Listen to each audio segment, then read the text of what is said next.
Hello नमस्कार दोस्तों, आज हम बात करेंगे कि खांसी क्यों आती है।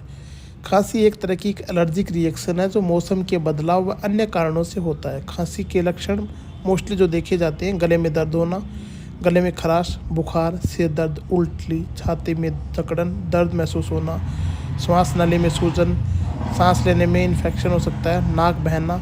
इसके कारण सर्दी या फ्लू, वायरल संक्रमण, प्रदूषण, धूम्रपान, टीबी इत्यादि भी हो सकते हैं। ये मोस्टली जो कारण है वो बता दिए मैंने टीबी के। इसके लिए आप नियर बाय अपने डॉक्टर से मिलिए और अपनी दवाइयाँ सेट करिए वहाँ पे कि आपको कौन सी दवाई अभी लेनी है।